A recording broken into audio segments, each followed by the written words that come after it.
Profit Roadmap. This is the premier podcast created for field service pros to help you grow your business, stay on top of the latest trends, and help you provide even more value to your communities that you serve. Today, we have a special recording we're doing at our annual Service Edge conference, and my co-hosts, we're lucky to have the original co-founder of the Profit Roadmap, Duplisea, today. Thank you, Bear. Bekah, thank you so much for having me. I'm so excited to be here at Service Edge, obviously, and to be working with you. It takes me back to our days in the office at Service Autopilot when I annoyed the ever-living daylights out of you by talking too loud, as I'm doing right now. It's a good day. And so they're good times, good times. But this is a special podcast because we're here at Service Edge. We're doing this live, and I really appreciate Ryan for allowing me to step in for him since he could not be here for this special occasion. But we've got we're going to just use the word special quite a bit. We've got a special guest today. We got Naylor Taliaferro. Naylor has a thriving lawn care business, Clean Cut Lawn Care Services. You might have heard, of course you've heard of his successful YouTube channel, Lawn Care Rookie. And he is also the host of the popular podcast, LCR Media, which is dedicated to helping lawn care businesses like yours, not mine, like yours, yes. grow. Naylor, welcome to the Profit Roadmap. Thank you. I'm happy to be here. Live podcasting is always fun because you get to, you have that personal interaction. I know I was on a podcast a while back with you guys. Through Zoom, and that's the next best thing, right? When you can't be in person. But live events are always fun, and I've never been to a Service Autopilot, conference, and now it's evolved so much now, Service Edge and everything. So it's good to be here at a different capacity. I was just going to be an attendee the first time. I almost came here in 2019, not necessarily here. I don't think it was at this location. No, it was, yeah. It was? Yeah. It was? Yeah. Wow, okay, yeah. So it was when Mike McAllowitz was the keynote speaker, and I wanted to see him so bad, and just had some family obligations come up that I couldn't get the right flights to come in and out the right times. Richmond, Virginia, it's a little airport, so we always have to stop at Atlanta and all this stuff. So anyway, I finally made it down here this time, and now I'm a speaker. So I wasn't anticipating that either. So that's awesome. That's got to be a little bit surreal too. Like you were coming to watch a speaker, and then fast forward a couple of years, and you're one of the premier speakers that we've got. We're lucky to have you here. This is so exciting. Absolutely. Oh, thank you. I appreciate that. Hopefully I bring the value. Oh, you always do. So take us a little bit back. Take us all the way back. We went back and past 2019, but talk to us a little bit about your business journey and how it all got started. Yeah, well, I was always that homeowner that just loved lawn care, for my own personal benefit, and just kind of learned it the hard way because this was way before. Now it's 2023. I'd say it was maybe close to 20 years ago. I have to actually figure out my kids' ages. So it was 18 years ago when I got my first house, when we had our first house, and I had to figure out how to take care of lawns. Like how to grow grass from scratch, like all the little contraptions at all the big box stores and the little Ace Hardware, True Value type places, the mom and pop places. I even remember I found a local farmer that was, on the honor system had hay bales for you to use for whatever. And I used that to cover my grass seed, and I realized quickly that you don't use hay because there's a lot of weed seeds in there. You want to use straw. So, but anyway, I went through all kinds of trials and tribulations because there was no YouTube there. YouTube, I don't even know. I'm sure YouTube probably did exist 18 years ago, but it was it was like the most it was like nothing. There was no lawn care YouTube, no nothing. There was, when you Googled lawn care, Gopher software came up. That was some super old school desktop thing. There was nothing out there, so you had to figure it out from scratch. So I was just a homeowner just trying to figure it out, getting books from the big box stores and then trial and error, and I just really fell in love with it. And that whole time I was in retail management for 15 years by the end of it, and I really wanted a different path in my life because it was really consuming everything about my life. It was kind of changing my personality a little bit. I wasn't as calm and enjoyable to be around. I was just grumpy, depressed, tired all the time. I was sick all the time. I worked all the time. And I just really couldn't, I wasn't really spending the time that I wanted with my young kids at the time, and obviously my wife and all that. That does it right there. Yeah, so I really had to press the hard reset button on my life, like literally the hard reset button on my life, and just change gears drastically, and all I could think of was lawn care because I loved lawns as a homeowner. And by that time, that was in 2014. So that was only 9 years ago, almost 10 years ago. So by then, 8 years after my first initial homeowner experiences, things had grown a lot on YouTube, and like YouTube was growing. People were putting content out back in like Jonathan Potoshnik, the Lawn Care Millionaire. I think 2013 was when he started putting out content. I stumbled upon him in 2014, as many did at the Lawn Care Millionaire YouTube channel. So that was starting to happen. So it was more encouraging for those of us that wanted to start, a business, to have something to lean back on. And I already had like the foundation as a homeowner, but I'm like, how do I go from a homeowner to a pro contractor?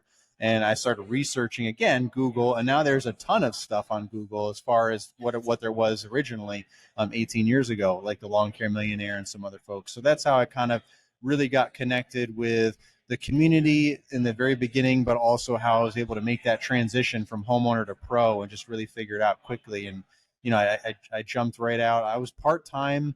I was still full-time retail management, did 1 year part-time mowing like 7 or 8 lawns with my push mower and my, big box store trimmer and hand blower, super like low key. Like I went through my lumps for a year. Yeah. Like out of the back of my Jeep Compass, like literally. Oh, you didn't even have a truck. You had a Jeep. No, I had my Jeep Compass. Pretty cool.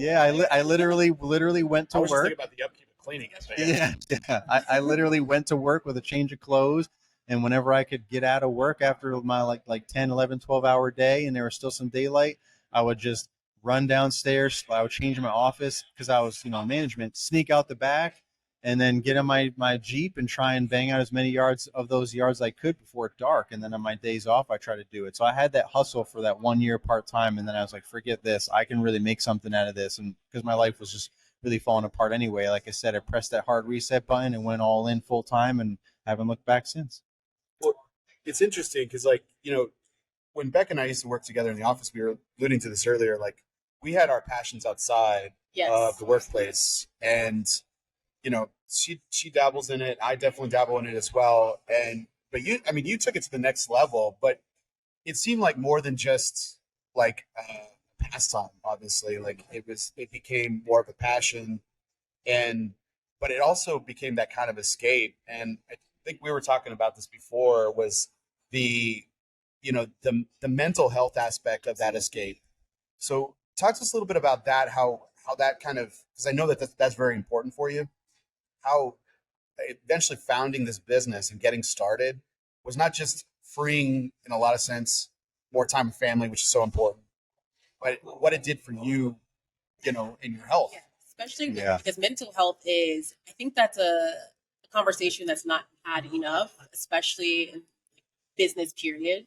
So what was that journey for you with mental health? Yeah. Well, definitely. Well, for one, physically, I used to get sick all the time when I was in retail management. Like literally, I would get like a cold to turn to bronchitis and an ear infection, laryngitis, sometimes all at the same time. One year going into Black Friday weekend, which is the Thanksgiving weekend, it's like the busiest time in retail. It's hell. You can say it's hell. Yeah. Right. Yeah. But I was like literally so sick. I had a double ear infection, laryngitis, and like my manager freaked out. And she was like, stay home for the rest of the week. Take all your medicine. I need you for Black Friday. I will literally lose my mind if you can't come on Black Friday, because it's just insanity. At that time, I worked for Toys R Us, which is absolute insanity. That was the year that she had to call that someone in the line in the herd called the New York police, because again, also I'm from the state of New York, so I was working at Toys R Us at that time. I now live in Virginia, but so like the New York police rolled up in there in Toys R Us, and the store manager was like, "Oh my gosh, thank you! I'm so glad you're." And they're like, "What do you?" Wow. They're like, "What do you want us to do?" Like, and she was like, "Can you please? I've been trying to get everyone to form a line. If you can please help me get them into a line, because it's crazy. People are like fighting. They're trying to grab all the stuff." And so two NYPD officers, two of them, corral. They proceeded to say, "Listen to me. You will follow this lady's instructions, or we will take you out of this building." And they quickly cattle, like just like forms, like it was cattle, like they just herded them all into a line and got everything all organized. Like leave it to the NYPD to to get in shape. But Black Friday's coming up, and I'm still not making out. exactly, That seals the deal right there. exactly. So I was just sick all the time, and literally as soon as I changed and started doing lawn care, I'm sure it's a combination of being outside and all that stuff, but the amount of stress relief and the mental clarity and being able to be my own boss and have my own schedule and do something I truly enjoy to do, which is being outside. My wife and I are outdoor people, which is why we moved to Virginia, because we love New York and everything. We're always New Yorkers. We bleed New York, but we those of you that know, it's 2 seasons, hot and cold. That's it. Like, 6 months out of the year, you maybe get like 4 or 5 months of hot, and the whole rest is cold and snowy. And hey, we're getting another foot, back to you, Bob. It's like, it's just like whatever, So we just wanted to move somewhere further south so we could have more of the 4 seasons and not 2 for more than like a day or so. So yeah, Virginia is really good. It's that good transition state on so much. Like for grass, it's a transition zone. You can grow any type of turf, warm season, cool season. The seasons are obviously longer. So it was great for lawn care, right? Like it's very foreshadowing. But so that all of that probably also helped me with my health physically, and then the whole mental aspect. And what I've noticed recently is that allowed me to be in like a meditative state that I had never accessed before in my life. Like literally everything that you have known listening, whether those of you listening, those of you that I'm looking at, and everyone that's going to listen to me speak that may know me or whatever, every single idea and / event, piece of content that I've come up with, whether it be my original series, Get to Know the Pro, where I went and traveled to see like Marvin Salcedo down here in Texas, and a lot of folks, and do a shop tour and interview them and see their guys at work and all that, to all the events that I put on, to how do I turn the rally at Equip to what it is now with, from like 50 people at a pizza place to 600 people at the Yum Center. Yeah, that was awesome. Yeah. Thank you. Sensational. Like Yeah. so many business owners sharing ideas. Exactly. And all those ideas came from just me being on a lawnmower, just peacefully, just striping, just yard after yard, day after day, methodically and peacefully and therapeutically, just rebuilding myself, listening to self-help books, motivation, business, podcasts, audiobooks, all that stuff. That's how I stumbled upon Mike Michalowicz early on, because Stan Dirt Monkey Genetic, he's one of the OGs of our community as well. He's got a huge YouTube channel and has done a lot of things and a lot of events. And he had a podcast back in the day. It was one of the first lawn care podcasts, and I used to listen to it those first couple of years while he had it going. And Mike Michalowicz was one of his guests, and talking about the Profit First plan, and all that stuff was educating me and rebuilding me so that I could be the 2.0 version of myself, right? Oh, Me 2.0. There you go. nice. Starting his hat around for people who are just listening. Yeah. Just want to point that out. Yeah. Those of you on camera, you can see that there. No, I like that. Yes. I think we talk about personas, like there's the social media persona, like, like when I first met you for the first time, like, and I have to think that what you're talking about a second ago has led into that. You have this very calming presence, in our private conversation a few times that I've met you, and you bring the energy on social media. You got to. That's different, right, and everything. I mean, has that always been, or is this what you're talking about, that you were a different person before, and the 2.0 version is this authentic self of yourself? Yeah, I mean, a little bit of a combination of things. Like, I definitely think it helped unlock, my true personality. But at the same time, I am a very calm, quiet, low keel, behind the scenes person. But being in retail retail management specifically for 15 years, you always have to put your manager cap on. It's like going on stage and performing, and I'd be exhausted all the time. That's why I would get sick, and I used to have headaches all the time. I rarely get headaches. Like all these terrible physical manifestations of the stress that I was immersing myself with. And I never planned on being in retail for that long at all. It was just like it's something out of college.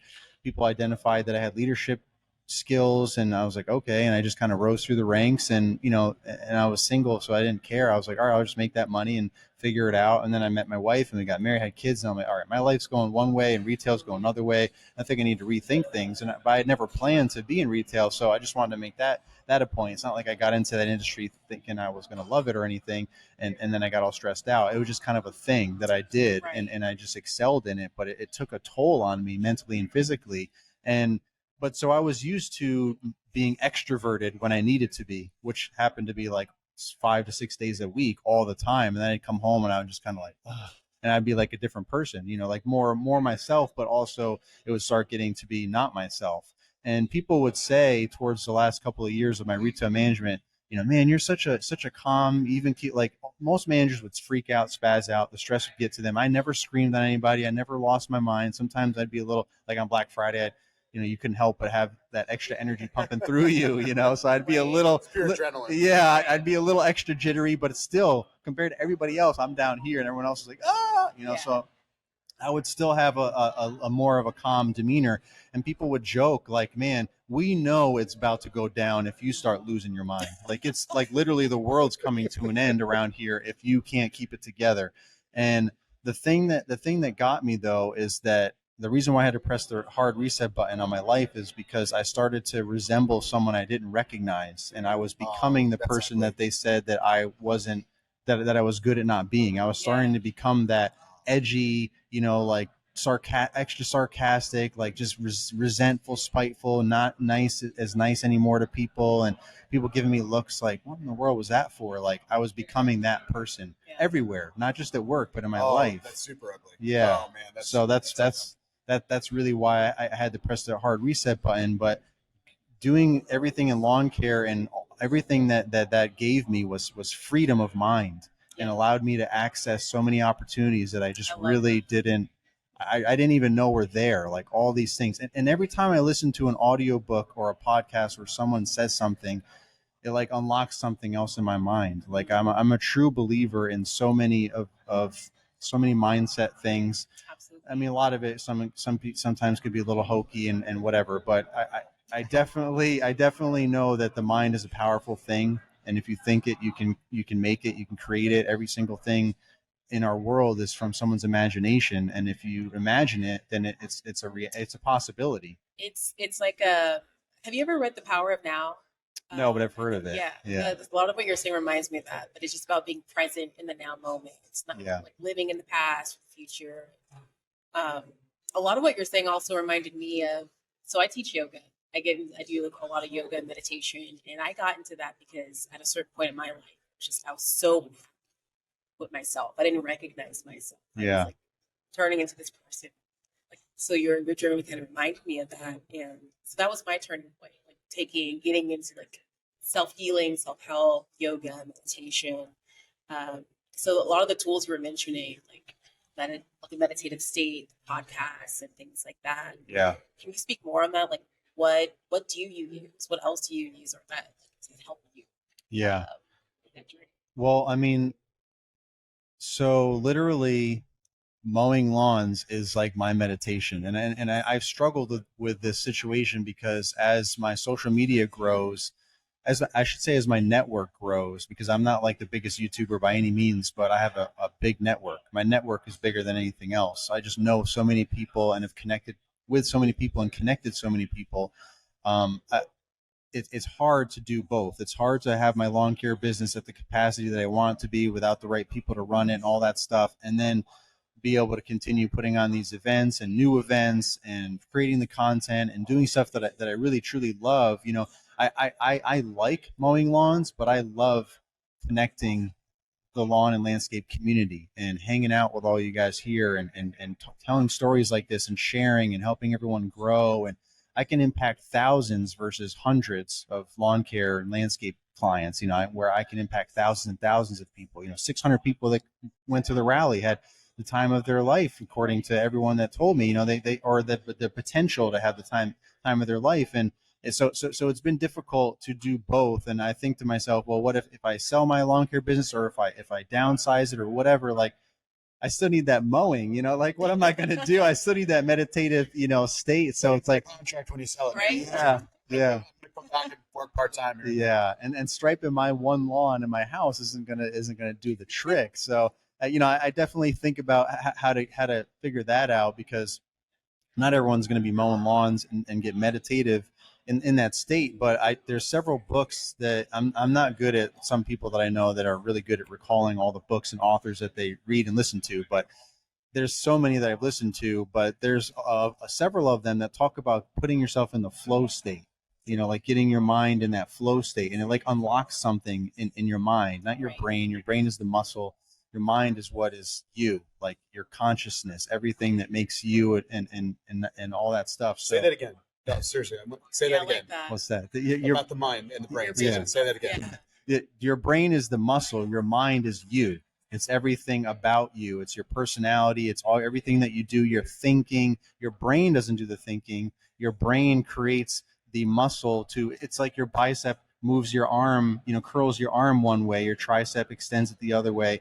Your brain allows your personality, your mind, everything about your being to function, as well as function your body, so that you can move around and function in this world, so that your mind has a vessel to be able to go around and do stuff without getting super deep into it. But that's the reality of it. I mean, if you look at if you think about if you think about science, it's just facts. Like just think about it. We know what our bicep and our tricep do. Whether that's we created that name, a bicep and a tricep, but we know this muscle does this and this muscle does that. Right. We know the brain has to power all of those things based on all the things that we've done in science to figure that out. Well, but it's not the brain, it's the mind. The mind is a term for us. You could say your spirit, all these things to basically talk about who you are, and you need to unlock that. And when your brain, just like any other muscle that's fatigued, if you fatigue your arm muscles, you can't lift things or push things or whatever as well.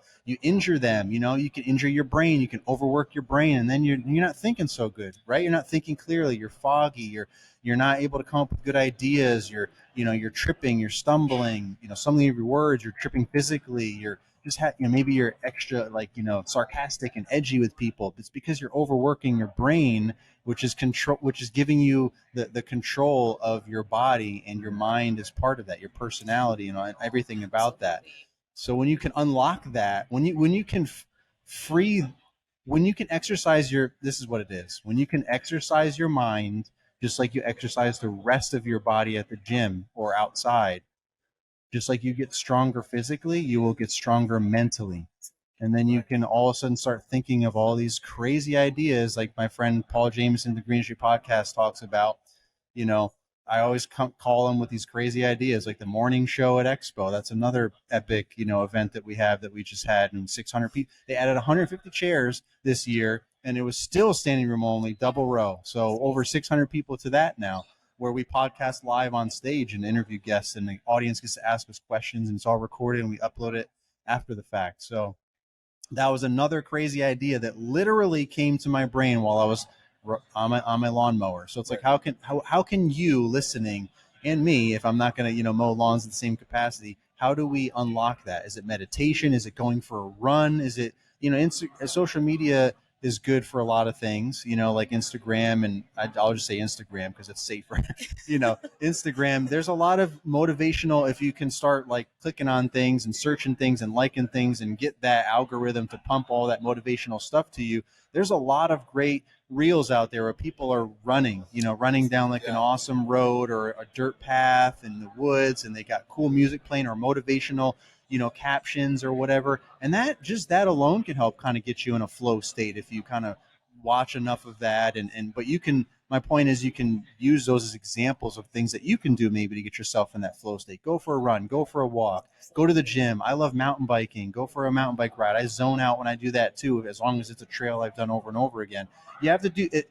I'll end this conversation with that potentially, is that with this, you have to make sure it's something that is repetitive, something that you're not having to think critically about. If you're plowing snow, or you're mowing a lawn, or you're running down somewhere, running a path you've always ran, or bike riding or mountain biking a path. But as soon as you're doing something new and you have to pay attention, you're not in that flow state anymore because your mind is focusing on different things. Your brain is doing more work than your mind. Your brain is trying to focus on, all the muscle memory and all the things and all the reaction time to everything, whatever you're doing.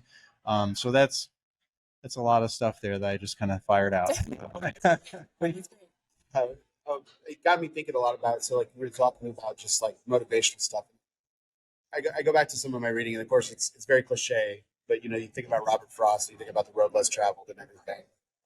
And it brings about a really important question. And the reason I made you repeat that statement a second ago, one, it really impacted me personally. Wow. And I think it was really impactful for our listeners too. But the problem is that in today's society, people don't talk about it. It's in now. It's a fad. Talk about mental health. There's a lot of apps. I have a couple on my phone. But why do you think people are still hesitant to not only talk about it, but take that road less traveled? Do what you did. That is a good question. And I just think there's none, because there isn't or wasn't enough people inspiring them to do it. So before I went to Equip, I was at my local equipment dealer, that fixes your mower, sells your stuff, all that. We become good friends over the years. Even before they knew I was on social media, I built a good relationship with them, because that's key for a lawn care business. You want to have a good relationship with your dealer.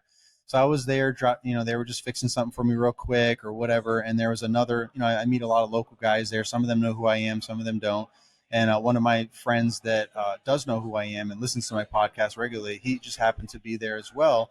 And he was like, "You going to Equip this year?" I'm like, "Yeah." How about you? He's like, "No, I'm too." He had the typical response, like that. No, I'm, and I get it, because I've been there too. It takes a lot of planning and discipline to be able to get yourself there, especially when you're solo. It's hard because you got all this work to do. It's like, well, what do I just skip all that stuff? So I'm not going to go down that path. I talk about that on my podcast too, but ultimately, he wasn't going to Equip, and he was like, some of my and he just randomly said, some of my favorite podcasts that you have are with Keith Kalfas, with the Landscape Employee Trap, who's a popular OG person on social media.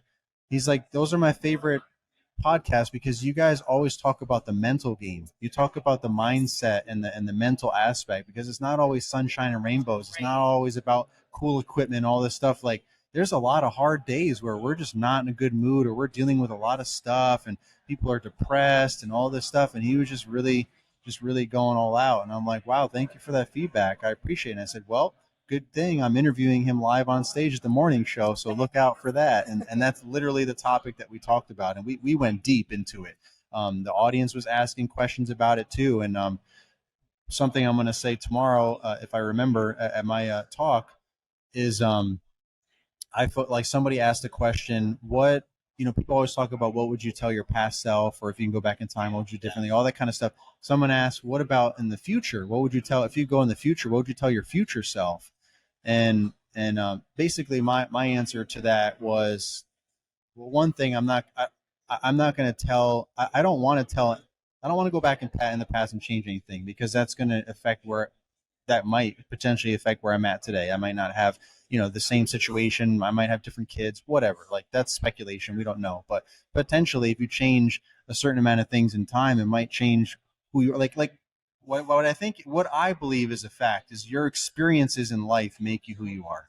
So if you change the experiences, I believe that would change who you are in some extent. It could be a lot, or it could be minor, or it couldn't be anything. So I don't want to ever go back in the past and change anything. I think it'd be cool to like see stuff and learn from history to help you grow, but I wouldn't want to change anything. And in the future, I wouldn't really want to mess. I wouldn't really want to mess with the future either. So what I focus on is the present. Yeah. And presently, what I'm doing is focusing on turning my past insecurities into my future strengths. Wow. That's what I'm focusing on. Yeah. So that's kind of like part of my my network is my net worth talk tomorrow. But and one example is, people would always say, you talk too much or you talk a lot. I'm like, okay, well, now that's my strength. Now apparently I'm going to be speaking, there you go. I'm going to be up on stage speaking. I created the morning show to speak on stage. I have a podcast. Like, okay, I'll just lean into that then. Just like Jonathan, he was joking. I gonna ad lib that tomorrow too. But he was joking. He's like, nothing's quick. I don't answer questions quick. Like because he's a talker too. He gets into it, and people just sit there, and he's always like, like to me, he's like, am I talking too much? Or if I'm with a group, am I talking too much? And we're like, no, just keep it going, keep it going, keep it going. It's just all gold. Yeah. So I'm at this point now in my life where I can identify all that. I know I don't know everything or anything necessarily, but I've focused on certain things, like the insecurities, turning those into my strengths, and what I'm good at already, like my leadership skills, my network building, and collaborating with all types of folks to create hopefully really impactful, valuable things. Do you have people, well, whenever you're having these talks and discussions, that come up to you with misconceptions about mental health, about getting help, things like that? No, everyone comes up to me and thanks me for talking about it. Like literally every single person. Like it's different. Every content creator has a different group of people and a different group of people, or the similar overlap, but they talk about different things. And everyone that talks to me always thanks me for the content that I bring, because I focus a lot about on the mental aspect, and I share the ups and the downs on my podcast and my social media. It's not all a highlight reel and all that stuff. And I try to be as transparent as possible while respecting other people's privacy that might be involved in the story. That's not me, like wife, kids, friends, things like that, employees, whatever. I'm going to, respect their privacy. But for myself personally, how I'm thinking, what I'm doing, what I've experienced, I'm pretty transparent with it. Even if I have to wait until the wounds heal, I'm still transparent. Right. Do you think community has a role? And because I was having a conversation with my friend about this with mental health, and there was a homeless person we saw down the street, and we just got on this whole conversation about the role of society and the community and taking care of each other, being there for each other, not letting someone fall through the cracks. Yeah. Do you see the role of responsibility that's lacking or getting better in the absolutely. I think for some reason society or the world is trying to go against the grind of what we are at the core as human beings. We are social beings. Right. And for some reason we're so separated. I mean, I'm not going to go into all the reasons, but you know what I mean? Like, but we're so separated, but really we are we should be together. We don't want, to the core, we don't want to be alone. We want to be together in groups. And speaking of that is something that probably contributed to unlocking a lot of things within me, because, and I've been talking about this a lot. This has been, I guess, a thing for 2023. I've been starting to say it's a pretty personal year for me. A lot of more self-discovery or rediscovery. But, I grew up, like, people have been asking me early in this year on other podcasts, like, why do you do all this? Like, why, like, how, like in a good way, like, you're like the event guy, like you just do all these things, and what motivates you to do all this stuff? And I finally must have just had like that realization, and now I'm just sharing it, that I was an only child. My mother like worked multiple jobs to try and support us, still government assistance. My father was not in the picture, and I was home alone a lot. I was an only child, so there was no other family. My extended family was not close, like didn't live close to us. And for that, and probably just other reasons, I wasn't really that close with them. So I just had a few select, really close best friends over the years as I was growing up. And, I kind of had a quote unquote network, right, of just acquaintances through school that I would acquire through other friends. But I just had a very small, close group, or not even a group, a small selection of friends. But I always had that deep desire for community.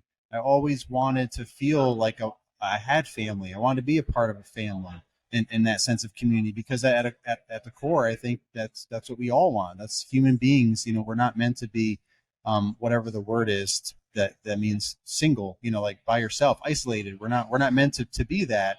So it's just one of those things where I think discovering all these series of events, pressing the hard reset button, being in retail, I was around a lot of people. So that was kind of a thing that made me feel a little bit better, but it was so stressful, the environment, that it kind of took a lot away from that. And then transitioning to lawn care, and then stumbling upon the YouTube community in its infancy, and then being a part of that growth from the very beginning. And now it's just been like the driving factor behind all that is the desire for community, to be a part of something bigger, and to be a part of a family friends, all that. And that's where I just keep pushing hard to grow and grow and grow the community. You were able to unlock so many things. You talked about the solace of being on the mower. You talk about, this desire for a community of extended family, if you will, and you get to impact so many people without necessarily direct conversation like we're having, but through your, your network, as you said. It kind of gives me, going back to what we were talking about, like why do people so hesitate to talk about this? Other than obviously the amazing resources you provide, do you have any other resources that you recommend to people they're looking to change their mental game? Well, definitely audiobooks and podcasts are helpful because listening is better than watching in a lot of ways because 1,000%. Yeah. And it's a lot. I mean, from a practical standpoint, it's harder to sit and watch a 30-minute video or show or whatever. But you can literally listen to something and be driving at the same time, but you're not going to be safely watching something and driving. For one example, you can't be mowing lawns and watching a video, but you can listen to stuff. So that's why I really for that. But also, there's something different about when things go into your ears, directly into it's literally going directly into your brain. I know visually things go directly in your brain too, and we are visual human beings, but there's something different about learning through listening. Sometimes visually people can be distracted, like it takes me a while. So I really have to be in the right moment to be able to read like a book, because like I'll get like lost in thought or distracted. But when I'm listening to stuff, it like dials me in immediately. Yeah, it pumps in there. Yeah. Right. You're absolutely on something. So whether it's podcasting, audiobooks, or both, just search some stuff. Like you can literally Google, self-help or mindset or mental or whatever, maybe even some symptoms you might have. Yeah, like positive mindset, motivational, like just some of these key words and see what comes up. Of course, there's going to be all kinds of like things to pay for, right? There's going to be all kinds of programs and apps and this and that, which might not be bad to look into, but there should also be any content related to that, whether it be a YouTube video, a podcast, audiobook, all the above, and start going through that, because that's how I stumble. And once you start going down that path, things just, Google is Google, and they start recommending things and all that, and that's good in that scenario, because now you're getting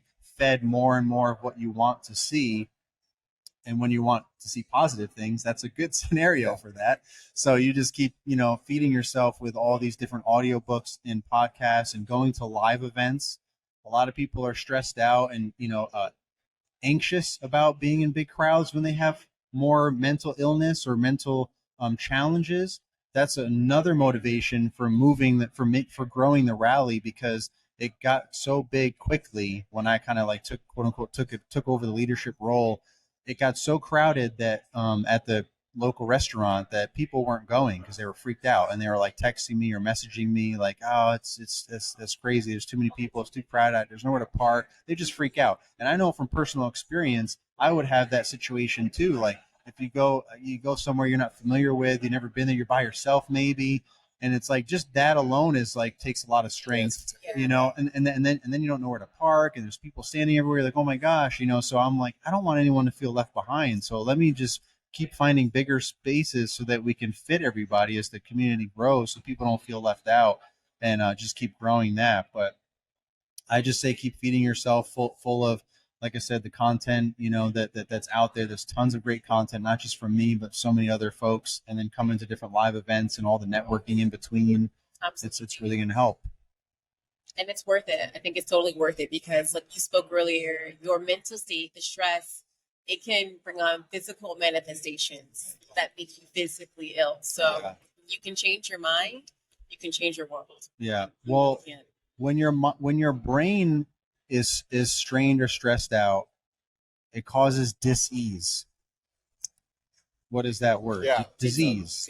So that's what the word disease means. It means your body is at dis-ease. You're straining it on so many different levels that you're creating that. So if you can just, get rid of that as best as possible, and now of course there's doctors obviously for things, right? Yes. You want to seek medical advice for mental health as well as physical health.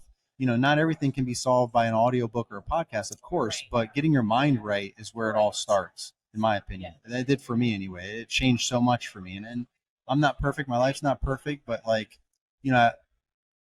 I went through COVID. Everyone got COVID that in my whole life, and I got COVID, and I was like taking care of everybody else that got COVID because I was barely sick, and everybody else was like literally seemed like they were dying, and it was terrible. So I just feel like everything's strengthened. Again, you never know what could happen in the future, but all these years of me strengthening my mind has then strengthened my body. And of course, I go to the gym. I do all types of stuff. I try to eat healthy. But some people do all that and they still, bad things happen. And maybe their mind's not right potentially. Maybe they have a lot of stress, in their life that is internally causing dis-ease that manifests itself physically. So I try to do everything. My whole goal has been trying to live as long of a life as possible after all the stress that I put myself through in retail management. And I just don't want to cut my life short by being so stressed out. So I want to do everything that gives me energy and positivity and that I love to do and that I'm passionate about to hopefully fill myself with all of the good stuff, all the good vibes and the healing and all that, and impact as many people as I can while I'm here. Awesome. Well, I think that's a great place. That's a great place to kick off Service Edge Conference. I could keep on talking about this all day, but I know you have other things to do and go to, Naylor, and I thank you so much for sitting down with us and talking with us on this important topic. If people want to find out more about you and like your business and what you're doing, like where can they find you? Yeah, well, thank you for having me. This is awesome. Again, like I said, I always love sharing my story or just talking in general, right? Yeah. It's always great times. But everywhere, every social media platform that I know of that isn't just created yesterday, I guess, but all the major platforms, podcasts, Instagram, YouTube, all that, even TikTok, even though I try to stay off of there, but I do have an account on there and Snapchat and all those things. It's Lawn Care Rookie or LCR. You just type in LCR or Lawn Care Rookie, and either one of those should come up. You can just Google LCR or Lawn Care Rookie, and you'll see all the stuff that way too. The LCR Media podcast is a little more specific, but everything else is LCR or Lawn Care Rookie. Perfect. Awesome. Thank you. Awesome. Thank you. And thank you, everyone, listening and watching in. Remember, you can listen to this podcast and watch it on YouTube, too, on all major streaming platforms. So Apple, YouTube, Spotify, and more. And please visit our show notes at serviceautopilot.com/podcast to get the links to all topics we discussed today. And if you have more questions, please email us at profitroadmap@exploretechnologies.com. That is spelled XPLOR. Thank you, everybody. Thanks, Naylor. Thank you.